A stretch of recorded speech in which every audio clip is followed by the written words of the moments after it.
Hi friends, ಎಲ್ಲರಿಗೂ ನಮಸ್ಕಾರ friends. ಈಗ 8 ಗಂಟೆ ಆಗಿದೆ. ನೀರು ಕೂಡ ಬಂದಿತ್ತು, ಹೀಗಾಗಿ ನೀರು ತುಂಬಿಬಿಟ್ಟು ಗಿಡಗಳಿಗೆ ನೀರನ್ನು ಹಾಕ್ತಾ ಇದ್ದೇನೆ.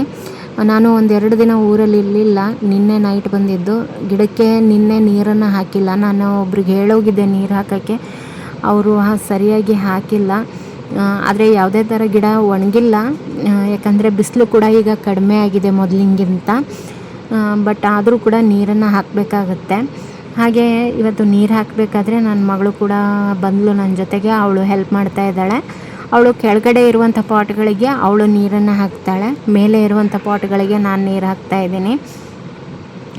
ಈ ನಿಂಬೆ ಗಿಡ ಏನಾಗಿದೆ ಅಂದರೆ ನೀರು ಜಾಸ್ತಿ ಹಾಕದೇ ಇರೋದ್ರಿಂದ ನೀರು ಕಡಿಮೆ ಆಗಿದೆ. ಹೀಗಾಗಿ ಅದು ನಿಂಬೆಕಾಯಿ ಏನಿದೆಯಲ್ಲ ಅದು ಉದುರ್ತಾ ಇದೆ. ಆ ರೀತಿ ಉದುರ್ತಾ ಇದ್ದರೆ ಒಂದು ನೀರು ಜಾಸ್ತಿ ಆಗಿರುತ್ತೆ, ಇಲ್ಲ ಕಡಿಮೆ ಆಗಿರುತ್ತೆ. ನಾನು ನೋಡಿದೆ, ಅದ್ರ ಮಣ್ಣು ತುಂಬಾ ಡ್ರೈ ಆಗಿದೆ. ಇದರಲ್ಲಿ ನೋಡಿ ಕಂಪೋಸ್ಟ್ ರೆಡಿಯಾಗಿದೆ. ಆಲ್ಮೋಸ್ಟ್ 50% ಬಂದಿದೆ ಅದು. ಆಮೇಲೆ ಇದರಲ್ಲಿ ನಾನು ರಿಪೋರ್ಟ್ ಮಾಡಿರೋದನ್ನು ತೋರಿಸಿದ್ದೆ ನಿಮಗೆ. ರೇನ್ ಲಿಲ್ಲಿ ನೋಡಿ ಹೂವು ಆಗಿಬಿಟ್ಟು ಬೀಜ ಆಗ್ತಾ ಇದೆ. ಇನ್ನು ಇದರಲ್ಲಿ ಸೀಸನ್ ಇರೋದ್ರಿಂದ ಇನ್ಮೇಲೆ ಹೂ ಬರೋಕ್ಕೆ ಶುರುವಾಗುತ್ತೆ. ಮೊಗ್ಗು ಕೂಡ ಬಂದಿದೆ ಇದರಲ್ಲಿ. ಹಾಗೆ ನಾನು ಮೊನ್ನೆ ರಿಪೋರ್ಟ್ ಮಾಡಿರೋದನ್ನು ತೋರಿಸಿದ್ದೆ, ಅಪ್ಡೇಟ್ ತೋರಿಸಿದ್ದೀನಿ ಈಗಾಗಲೇ. ಇನ್ನೂ ನೋಡಿ ಇಷ್ಟು ಚೆನ್ನಾಗಿ ಬಂದಿದೆ ಅಂತ. ಈಗ ಮಳೆಗಾಲದಲ್ಲಿ ಇನ್ನೂ ಚೆನ್ನಾಗಿ ಗ್ರೋ ಆಗುತ್ತೆ ಇದು. ಯಾಕಂದರೆ ಮಳೆ ನೀರು ಒಂದು ರೀತಿ ಮ್ಯಾಜಿಕ್ ಅಂತಲೇ ಹೇಳ್ಬೋದು. ಇಲ್ಲಿ ನೋಡಿ ನನ್ನ ಮಗಳು ನೀರಲ್ಲಿ ಆಡೋಕ್ಕಾದ್ರೂ ನೀರನ್ನು ಹಾಕ್ತಾಳವಳು. ಅವಳಿಗೆ ತುಂಬಾ ಖುಷಿ ಈ ರೀತಿ ನೀರಲ್ಲಿ ಆಡೋದು. ಅವಳಿಗೂ ಕೂಡ ಒಂದು ಆ್ಯಕ್ಟಿವಿಟಿ ಇರುತ್ತೆ ಅಂತ ನಾನು ಸುಮ್ಮನಾಗ್ತೀನಿ. ಯಾಕಂದರೆ ಈಗ ಬೇಸಿಗೆ ಕೂಡ ಇದೆ, ಏನೂ ಸಮಸ್ಯೆ ಇಲ್ಲ ಅಲ್ವಾ. ಹಾಗಾಗಿ ಅವಳು ನೀರನ್ನು ನಾನು ಎತ್ತಿ ಹಾಕಬೇಕಾದ್ರೂ ಅವಳು ನನ್ನ ಜೊತೆಗೆ ನೀರನ್ನು ಹಾಕ್ತಾಳೆ. ಆಲ್ಮೋಸ್ಟ್ ನನ್ನ ಎಲ್ಲ ಕೆಲಸದಲ್ಲೂ ಅವಳು ನನಗೆ ಹೆಲ್ಪ್ ಮಾಡ್ತಾಳೆ. ಈಗ ನೋಡಿ ಎಲ್ಲ ಪಾಟ್ಗಳಲ್ಲೂ ಕಸ ಜಾಸ್ತಿ ಬೆಳ್ಕೊಂಡಿದೆ. ನಾನು ಮನೆಯಲ್ಲಿ ಸರಿಯಾಗಿ ಇಲ್ಲದೆ ಇರೋದ್ರಿಂದ ಯಾವುದು ಕೇರ್ ಮಾಡೋಕ್ಕಾಗ್ತಿಲ್ಲ, ಕ್ಲೀನ್ ಕೂಡ ಮಾಡೋಕ್ಕಾಗ್ತಿಲ್ಲ. ಹಾಗಾಗಿದೆ. ಕಂಡಾಗಿಷ್ಟು ನಾನು ತೆಗಿತೀನಿ, ಆಮೇಲೆ ಮತ್ತೆ ಅದನ್ನ ಬಿಟ್ಬಿಟ್ಟಿರ್ತೀನಿ. ಹೀಗಾಗಿ ಜಾಸ್ತಿ ಆಗಿದೆ ಕಸ ಎಲ್ಲ. ಇನ್ನು ಕ್ಲೀನ್ ಮಾಡ್ಕೋಬೇಕು. ಗಾರ್ಡನ್ ಕ್ಲೀನ್ ಮಾಡ್ಕೊಳ್ಳೋದು ತುಂಬಾ ಇದೆ. ಇದಿಷ್ಟು ಆದಮೇಲೆ ನೀರೆಲ್ಲ ಹಾಕಿಬಿಟ್ಟು ನಾನು ಕೆಳಗಡೆ ಹೋದೆ. ಕೆಳಗಡೆ ಹೋಗಿ ನಾನು ಬೆಳಗ್ಗೆನೇ ಒಂದು ಸ್ವಲ್ಪ ಮನೆ ಕ್ಲೀನ್ ಮಾಡ್ಕೊಂಡಿದ್ದೆ.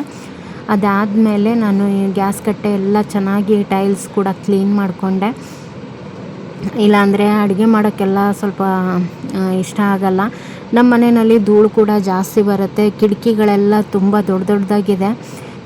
ಹೀಗಾಗಿ ಧೂಳು ಜಾಸ್ತಿ ಬರೋದ್ರಿಂದ ನಾನು ಆದಷ್ಟು ಕ್ಲೀನು ಮೇಂಟೆನೆನ್ಸ್ ಮಾಡೋಕ್ಕೆ ಟ್ರೈ ಮಾಡ್ತೀನಿ. ನನಗೆ ಸಾಧ್ಯ ಆದಷ್ಟು ಚೆನ್ನಾಗಿ ಒಂದು ಸರಿ ಕ್ಲೀನ್ ಮಾಡಿಕೊಂಡೆ. ಬಟ್ಟೆಯಿಂದ ಕೂಡ ಕೊನೆಗೆ ಒರೆಸ್ಕೊಂಡು ಈಗ ರೊಟ್ಟಿ ಮಾಡೋದಕ್ಕೆ ರೆಡಿ ಮಾಡ್ತಾಯಿದ್ದೀನಿ. ಹಿಟ್ಟು ಜಿಗಿ ಇಲ್ಲ, ಅಂದರೆ ಹಿಟ್ಟು ಹಾಕಿಸಿ ತುಂಬ ದಿನ ಆಯಿತು. ಹಿಟ್ಟು ಜಿಗಿ ಇಲ್ಲ, ಹಾಗಾಗಿ ನಾನು ಬಿಸಿನೀರಲ್ಲೇ ಇದನ್ನು ಮಿಕ್ಸ್ ಮಾಡ್ತಾಯಿದ್ದೀನಿ ಆದಷ್ಟು. ಯಾಕಂದರೆ ತುಂಬ ದಿನ ಆಗಿದ್ದರೆ ನೀವು ಬಿಸಿನೀರಲ್ಲೇ ಕಲಿಸ್ಬೇಕಾಗತ್ತೆ. ಈಗ ತಾನೇ ಹಿಟ್ಟು ಹಾಕ್ಸಿದ್ದೀರಾ ಅಂದರೆ ನೀವು ಸ್ವಲ್ಪ ಬಿಸಿನೀರು ಸ್ವಲ್ಪ ತಣ್ಣೀರಲ್ಲಿ ಕಲಿಸ್ಕೋಬೋದು. ಆದರೆ ಹಿಟ್ಟು ತುಂಬ ದಿನದ ಅಂದರೆ ನೀವು ಇದಕ್ಕೆ ಆದಷ್ಟು ಬಿಸಿನೀರಲ್ಲೇ ಮಿಕ್ಸ್ ಮಾಡ್ಕೋಬೇಕು. ಬಿಸಿ ಇರೋದ್ರಿಂದ ನಾನು ಕೂಡ ಸ್ಪೂನಿಂದ ಮೊದಲು ಕಲಿಸ್ದೆ, ಆಮೇಲೆ ಕೈಯಿಂದ ಕಲಿಸ್ತಾ ಇದ್ದೀನಿ. ಚೆನ್ನಾಗಿ ಇದನ್ನು ನಾದ್ಕೋಬೇಕು, ಅಷ್ಟೇ ಚೆನ್ನಾಗಿ ಇದನ್ನ ನಾದ್ಕೋಬೇಕು. ಅಂದರೆ ಮಾತ್ರ ರೊಟ್ಟಿ ಬರುತ್ತೆ, ಇಲ್ಲಾಂದರೆ ರೊಟ್ಟಿ ಬರೋದಿಲ್ಲ. ಉತ್ತರ ಕರ್ನಾಟಕದಲ್ಲಿ ಇರೋರಿಗಾದರೆ ನಿಮಗೆ ರೊಟ್ಟಿ ಮಾಡೋದು ತುಂಬಾ ಸುಲಭ, ಎಲ್ಲರಿಗೂ ಗೊತ್ತಿರುತ್ತೆ. ಇದು ಜಿಗಿ ಇಲ್ಲದೆ ಇರೋ ಹಿಟ್ಟಲ್ಲಿ ಮಾಡೋದು ಸ್ವಲ್ಪ ಕಷ್ಟ ಅಂತಲೇ ಹೇಳ್ಬೋದು. ನೋಡಿ ಈ ರೀತಿ ಚೆನ್ನಾಗಿ ನಾದ್ಕೋಬೇಕು. ನಾದ್ಕೊಂಡು ಈ ರೀತಿಯಾಗಿ ಉಂಡೆ ಮಾಡಬೇಕು. ಚೆನ್ನಾಗಿ ಈ ರೀತಿ ತಟ್ಕೊಂಡ್ಬಿಟ್ಟು ಒಂದು ಸ್ವಲ್ಪ ಒಣ ಹಿಟ್ಟನ್ನು ಸವರ್ಕೊಂಡು ಈ ರೀತಿಯಾಗಿ ರೊಟ್ಟಿನ ತಟ್ಟಿದ್ರೆ ಸಾಕು. ಸ್ವಲ್ಪ ಪ್ರಾಕ್ಟೀಸ್ ಇದ್ದರೆ ಮಾಡಿಬಿಡ್ತಾರೆ, ಜಿಗಿ ಇಲ್ಲ ಅಂದ್ರೂ ಮಾಡ್ಕೊತಾರೆ. ಆದರೆ ಹೊಸದಾಗಿ ನೀವು ರೊಟ್ಟಿ ಕಲಿಬೇಕು ಅನ್ನೋದಾದರೆ ನೀವು ಆದಷ್ಟು ಫ್ರೆಶ್ ಹಿಟ್ಟನ್ನು ಯೂಸ್ ಮಾಡಿಕೊಂಡು ಮಾಡಿ. ಆಮೇಲೆ ಹೊಸದಾಗಿ ಮಾಡೋರು ಈ ರೀತಿಯಾಗಿ ಕೈಯಿಂದ ಒಳಸಾಡ್ಬಿಟ್ಟು ಆಮೇಲೆ ತೆಗಿಬೇಕು. ಕೆಲವೊಂದು ಸಾರಿ ಏನಾಗುತ್ತೆ, ಕಲಿಬೇಕಾದ್ರೆ ಅಂಟ್ಕೊಂಡ್ಬಿಟ್ಟಿರುತ್ತೆ. ಅದಕ್ಕೋಸ್ಕರ ನಿಮಗೆ ತೋರಿಸಿದ್ದು ನಾನು. ನೋಡಿ ಈ ರೀತಿ ಹಾಕಬೇಕಾದ್ರೂ ಕೂಡ ಒಂದೊಂದು ಸಾರಿ ಹರಿದ್ರೆ ಅಲ್ಲೇ ನೀವು ಪ್ಯಾಚಪ್ಪನ್ನು ಮಾಡ್ಕೋಬೋದು. ರೊಟ್ಟಿ ಮಾಡೋರಿಗೆ, ಡೈಲಿ ಮಾಡೋರಿಗೆ ಇದೊಂದು ಏನಂದರೆ ಅಭ್ಯಾಸ ಇದ್ದೇ ಇರುತ್ತೆ. ಕೆಲವೊಂದು ಸರಿ ಹಾಕಬೇಕಾದ್ರೆ ಯಾರೂ ಪರ್ಫೆಕ್ಟ್ ಇರಲ್ಲ ಅಲ್ವಾ, ಹಾಗಾಗಿ ಸ್ವಲ್ಪ ನೀರೆಲ್ಲ ಆ ಬಟ್ಟೆಯಿಂದ ಒಂಚೂರು ನೀರನ್ನು ಹಚ್ಚಬೇಕು, ಜಾಸ್ತಿ ಹಚ್ಚಬಾರ್ದು, ಸ್ವಲ್ಪ ಮಾತ್ರ ಹಚ್ಚಬೇಕು. ಆ ನೀರನ್ನು ಹಿಂಡಿಬಿಟ್ಟು ಆಮೇಲೆ ಅದಕ್ಕೆ ರೊಟ್ಟಿಗೆ ಹಚ್ಚಬೇಕಾಗತ್ತೆ. ಒಂದು ಸೈಡ್ ನೀವು ಹಚ್ಚಿದ್ರೆ ಸಾಕು, ಮತ್ತು ಅದು ಒಂದು ಸ್ವಲ್ಪ ಬೆಂದ ಮೇಲೆ ಮತ್ತೆ ನೀವು ತಿರ್ಸ್ಬಿಟ್ಟು ಹಾಕಬೇಕು. ಈ ಕಡೆ ಮತ್ತೆ ಇನ್ನೊಂದು ರೊಟ್ಟಿಗೆ ನಾನು ರೆಡಿ ಮಾಡ್ಕೊತಾ ಇದ್ದೀನಿ. ಸ್ವಲ್ಪ ತಟ್ಟದ್ರಲ್ಲೇ ಅದು ಬೆಂದೋಗುತ್ತೆ ಕೆಳಗಡೆ, ಮತ್ತೆ ಅದನ್ನು ಒಳ್ಳಿಸ್ಬಿಟ್ಟು ನಾನು ಮತ್ತೆ ಸ್ವಲ್ಪ ಬೆನಿಸ್ತೀನಿ. ರೊಟ್ಟಿ ಮಾಡೋದು ಆಲ್ಮೋಸ್ಟ್ ಜನರಿಗೆ ಗೊತ್ತಿರುತ್ತೆ. ಸೌತ್ ಕಡೆದವರಿಗೆ ಸ್ವಲ್ಪ ಕಷ್ಟ ಅನ್ನಿಸ್ಬೋದು, ಬಟ್ ನೀವು ಪ್ರಾಕ್ಟೀಸ್ ಮಾಡಿದ್ರೆ ತುಂಬ ಚೆನ್ನಾಗಿ ಬರುತ್ತೆ ರೊಟ್ಟಿ. ಆಮೇಲೆ ಹೆಲ್ತ್ಗೂ ಕೂಡ ತುಂಬಾ ಒಳ್ಳೆಯದು. ನನ್ನ ಮಗಳಿಗೆ ರೊಟ್ಟಿ ತುಂಬಾ ಇಷ್ಟ. ಇವತ್ತು ಅವಳು ಕೇಳಿದ್ದಕ್ಕೇ ನಾನು ರೊಟ್ಟಿ ಮಾಡ್ತಾಯಿದ್ದೀನಿ. ನೋಡಿ, ಈ ರೀತಿ ಒಂದು ರೊಟ್ಟಿ ಹಾಕಿದ ತಕ್ಷಣ ಇನ್ನೊಂದು ರೊಟ್ಟಿಗೆ ಈ ರೀತಿ ಚೆನ್ನಾಗಿ ನಾದ್ಬಿಟ್ಟು ಮತ್ತೆ ರೊಟ್ಟಿ ಬಡಿಯೋಕ್ಕೆ ಶುರು ಮಾಡಬೇಕು. ನೋಡಿ, ಈ ರೀತಿ ಬೆಂದ ಮೇಲೆ ಮತ್ತೆ ಅದನ್ನ ಒಳ್ಳಿಸ್ಬಿಡಬೇಕು. ಇವತ್ತು ನಾನು ದೊಣ್ಣೆ ಮೆಣಸಿನ್ಕಾಯಿ ಪಲ್ಯ ಮಾಡೋಣ ಅಂತ ಅಂದ್ಕೊಂಡಿದ್ದೀನಿ. ಅದನ್ನು ಈಗಾಗಲೇ ನಾನು ಚಾನಲಲ್ಲಿ ಹಾಕಿದ್ದೀನಿ, ಯಾರು ನೋಡಿಲ್ಲ ಅಂದರೆ ಒಂದು ಸರಿ ಚೆಕ್ ಮಾಡಿ. ಅದು ಬರೀ ದೊಣ್ಣೆ ಮೆಣಸಿನ್ಕಾಯ್ದು ಪಲ್ಯದ್ದಿದೆ ವಿಡಿಯೋ. ಒಂದಿಷ್ಟು ಉತ್ತರ ಕರ್ನಾಟಕದ್ದು ವಿಡಿಯೋಸ್ ಎಲ್ಲ ಹಾಕಿದ್ದೀನಿ ನಾನು, ರೆಸಿಪೀಸ್ ಎಲ್ಲ ಇದೆ, ನೀವು ಒಂದು ಸಾರಿ ಚೆಕ್ ಮಾಡ್ಕೊಳ್ಳಿ. ಅದನ್ನ ಹಾಕಿಬಿಟ್ಟು ತುಂಬ ದಿನ ಆಯಿತು ನಾನು ಹಾಕಿ. ಈಗ ಮತ್ತೆ ಇದು ವ್ಲಾಗ್ ಮಾಡ್ತಾ ಇರೋದ್ರಿಂದ ನಾನು ಹೇಗೂ ಇವತ್ತು ದೊಣ್ಣೆ ಮೆಣಸಿನ್ಕಾಯಿ ಪಲ್ಯ ಮಾಡ್ತಾಯಿದ್ದೆ, ಹಾಗೆ ನಿಮಗೆ ತೋರಿಸ್ತಾ ಇದ್ದೀನಿ. ಇದಿಷ್ಟು ಆದಮೇಲೆ ನೋಡಿ ಮತ್ತೆ ವಾಪಸ್ ಕಟ್ಟೆ ಕ್ಲೀನ್ ಮಾಡೋದು. ಕಟ್ಟೆ ಏನಂದರೆ ರೊಟ್ಟಿ ಮಾಡಬೇಕಾದ್ರೆ ಒಂದು ಸರಿ ಕ್ಲೀನ್ ಮಾಡಬೇಕು, ರೊಟ್ಟಿ ಆದಮೇಲೂ ಕೂಡ ಒಂದು ಸರಿ ಕ್ಲೀನ್ ಮಾಡ್ಕೋಬೇಕು, ಆ ರೀತಿ ಆಗುತ್ತೆ.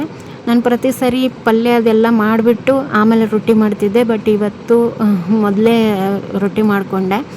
ಈಗ ನಾನು ದೊಣ್ಣೆ ಮೆಣಸಿನ್ಕಾಯಿ ಪಲ್ಯ ಮಾಡ್ತೀನಿ ಅನ್ನಲ್ಲ, ಅದ್ರ ಜೊತೆಗೆ ಸಪ್ಪನ ಬೇಳೆ ಇದ್ದರೆ ತುಂಬಾ ರುಚಿ ಇರುತ್ತೆ.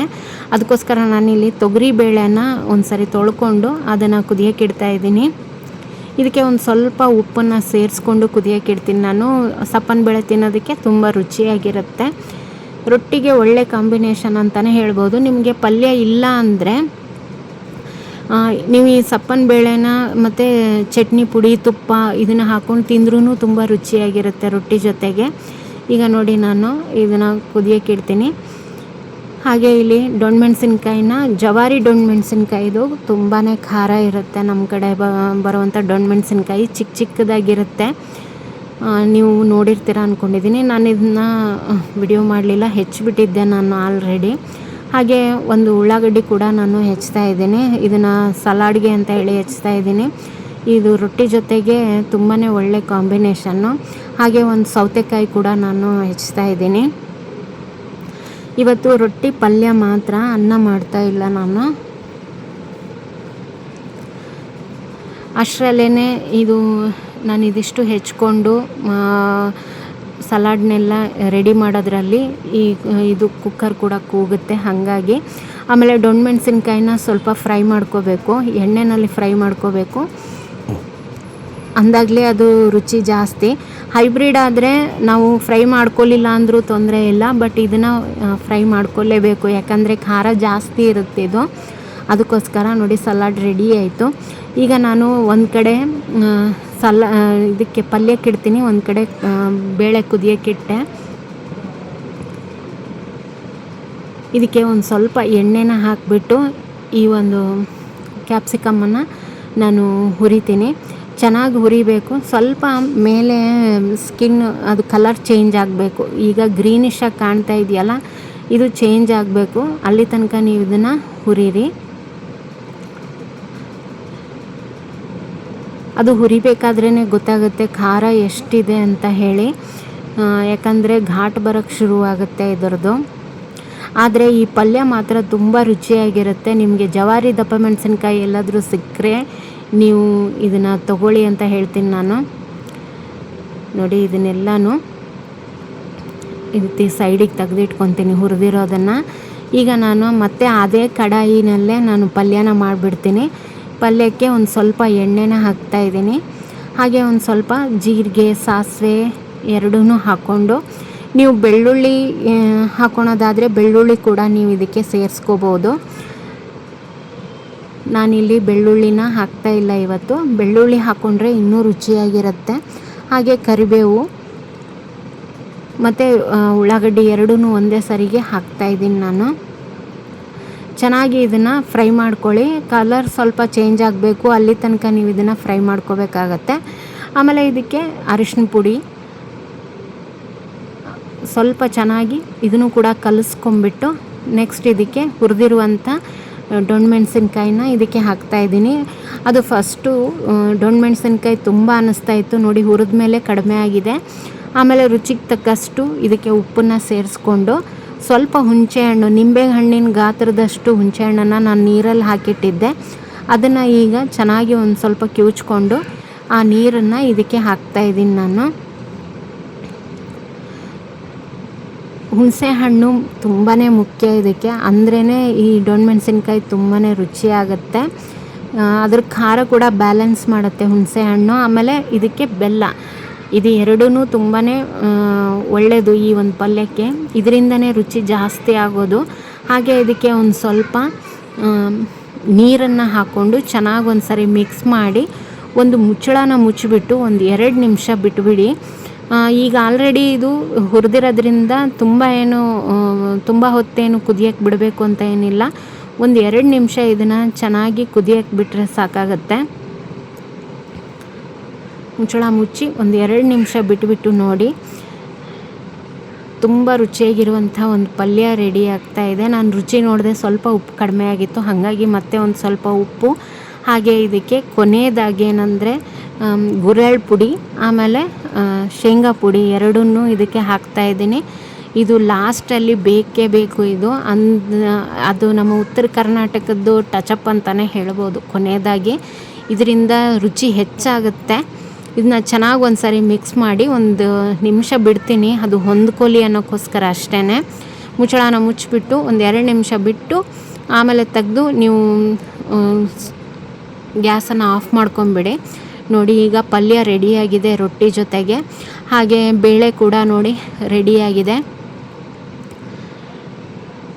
ಈ ಥರ ಬೇಳೆ, ಇದು ಮನೆಯಲ್ಲಿ ಒಡೆದಿರುವಂಥ ಬೇಳೆ ಇದು, ಹಾಗಾಗಿ ಅದರ ಸಿಪ್ಪೆ ಕೂಡ ಇದೆ.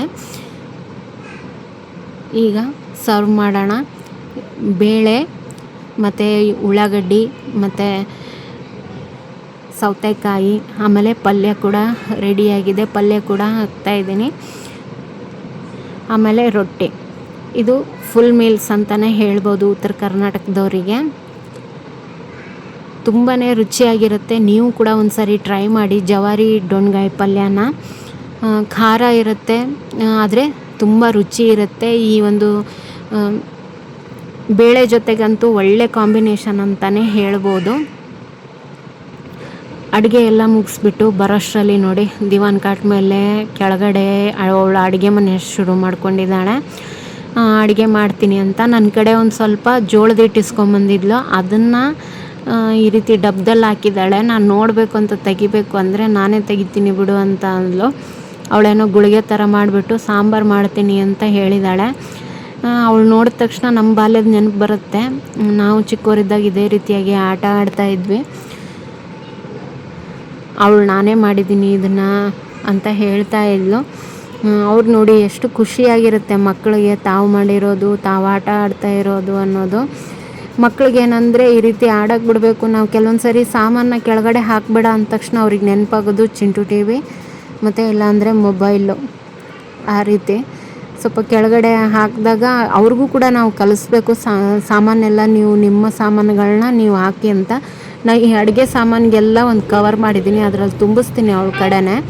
ಒನ್ ಟೈಮ್ ನಾನು ತೆಗಿತೀನಿ, ಉಳಿದ ಟೈಮ್ ಅವಳ ಕಡೆನೇ ಎತ್ತಿಡಿಸ್ತೀನಿ ನಾನು. ಅವಳಿಗೂ ಕೂಡ ಒಂದು ಶಿಸ್ತು ಬರಲಿ ಅನ್ನೋಕ್ಕೋಸ್ಕರ ಅಷ್ಟೇ.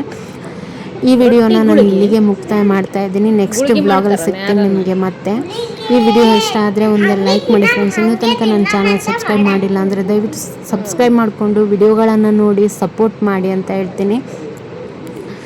Thank you friends.